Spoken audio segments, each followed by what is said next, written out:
السلام علیکم دوستو، میں ہوں محمد کاشف اور آپ دیکھ رہے ہیں انفو کائنات۔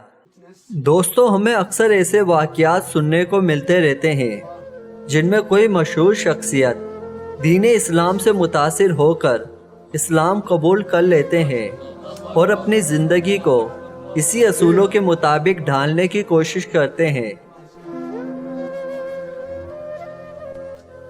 لیکن کبھی کبھار ہمیں ایسی خبریں بھی سننے کو ملتی ہے، کوئی مسلمان دین اسلام چھوڑ کر کسی اور مذہب کی جانب چلا گیا یا بے دین ہو گیا۔ دوستو، آج ہم آپ کو اس ویڈیو میں 4 ایسے مسلمانوں کے بارے میں بتائیں گے جو محض دنیاوی مفادات کے خاطر دین اسلام کو چھوڑ چکے ہیں۔ برٹش سنگر زین ملک، جو کہ پیدا ایک مسلمان گھرانے میں ہوئے تھے، قرآن کی تعلیم بھی حاصل کی، لیکن پھر اچانک ہی پوری دنیا کو جھٹکا لگا جب انہوں نے برٹش فیشن میگزین میں لوگوں کو انٹرویو دیتے ہوئے یہ کہا کہ انہیں مسلمان نہ کہا جائے، نہ وہ اپنی زندگی مسلمانوں کی طرح گزارتے ہیں۔ زین ملک کے والد یاسر ملک پاکستانی ہے اور انہوں نے UK کی ایک خاتون سے شادی کی جس سے ان کی 3 بیٹیاں اور ایک بیٹا ہے۔ لیکن پھر UK کے مشہور زمانہ شو دا ایکس فیکٹر میں انہیں شرکت کا موقع ملا، لیکن اس کی شہرت اور اس سے ملنے والے پیسے نے انہیں راستے سے ہٹا دیا۔ یہ ایک ایتھیسٹ بن گیا۔ یہ برٹش اداکار اسٹیفنی ڈیوس کے ساتھ ڈیٹ بھی کرتا رہا اور پھر امریکی ماڈل جیجی حدید کے ساتھ تعلقات قائم کر لیے جو 6 سال تک چلتے رہے، اور اسی دوران بنا شادی کے ان کی ایک بیٹی بھی ہو گئی۔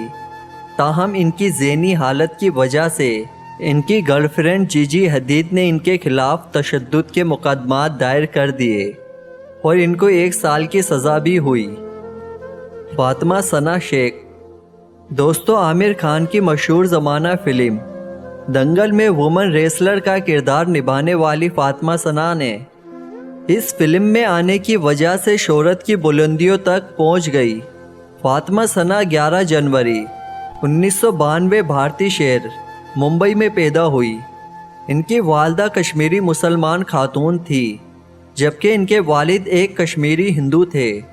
وہ اپنے بھائی کے ساتھ 2 مذاہب یعنی اسلام اور ہندو مت کے ساتھ بڑی ہوئی ہے، لیکن پھر بھارتی فلم انڈسٹری کی چکا چوند نے انہیں اسلام سے دور ہونے پر مجبور کر دیا۔ لہٰذا انہوں نے اپنے ایک انٹرویو میں کہا ہے کہ نہ تو انہیں مسلمان کہا جائے نہ تو ہندو، کیونکہ وہ ایک ایتھیسٹ ہے۔ دوستو، سری لنکا کے مشہور اور سابق کپتان تلکا رتن دلشان نے کرکٹ کی دنیا میں اپنا ایک مقام بنایا ہے اور خوب دولت کمائی اور کئی ایوارڈز بھی اپنے نام کیے۔ یہ IPL میں بھی کھیل چکے ہیں اور یہاں سے بھی انہوں نے خوب دولت کمائی۔ لیکن آپ کو یہ بات جان کر حیرت کا ایک جھٹکا لگے گا کہ یہ دولت اور شہرت کمانے کے لیے دلشان نے اسلام چھوڑ دیا تھا۔ وہ سری لنکا میں پیدا ہونے والے دلشان کے والد ایک مسلمان تھے، جبکہ ان کی والدہ بدھزم کی پیروکار تھی۔ یہ بچپن میں مسلمان تھے اور مسلمانوں کی طرح قرآن بھی پڑھ چکے ہیں، اور ان کا اسلامی نام توان محمد دلشان تھا۔ لیکن پھر ان کے کرکٹ کے کوچ نے ان کو اسلام چھوڑ کر بت مت قبول کرنے کا کہا اور کہا اگر کرکٹ میں ترقی کرنا چاہتے ہو تو ایسا تو کرنا پڑے گا۔ اپنے کرکٹ کے کوچ کی باتوں سے متاثر ہو کر دلشان نے 16 سال کی عمر میں اسلام چھوڑ کر اپنی ماں کی طرح بت مت کی پیروکار بن گئے۔ سید وسیم رضوی، دوستو، حال ہی میں شیعہ مسلک سے تعلق رکھنے والے سید وسیم رضوی نے اسلام چھوڑ کر باقاعدہ ہندوازم قبول کر لیا ہے اور ضلع غازی آباد میں ایک مندر میں ان کی ہندو مذہب اختیار کرنے کی باقاعدہ ایک تقریب بھی منعقد کی گئی، جس میں ان کو بتوں کی پوجا کرتے ہوئے آگ کے ارد گرد پوجا پاٹ کرتے دیکھا جا سکتا ہے۔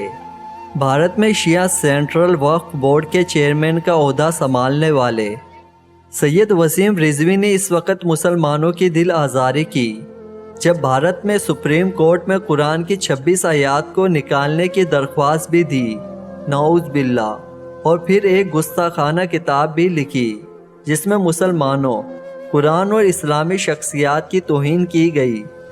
بھارت میں بھی موجود مسلمانوں کی تنظیم نے ان پر فتویٰ بھی لگا دیا، مگر پھر بھی یہ اپنا زیر اگلنے سے باز نہ آیا۔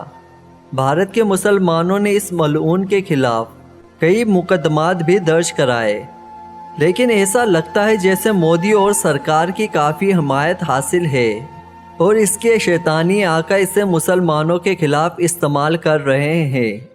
صرف اتنا ہی نہیں، اس نے اپنا مسلمانی نام سید وسیم رضوی سے بدل کر جتیندر نارائن سنگھ تیاگی رکھ لیا ہے اور یہ وصیت کی ہے کہ مرنے کے بعد بھی اس کی لاش کو ہندو مذہب کے مطابق جلایا جائے۔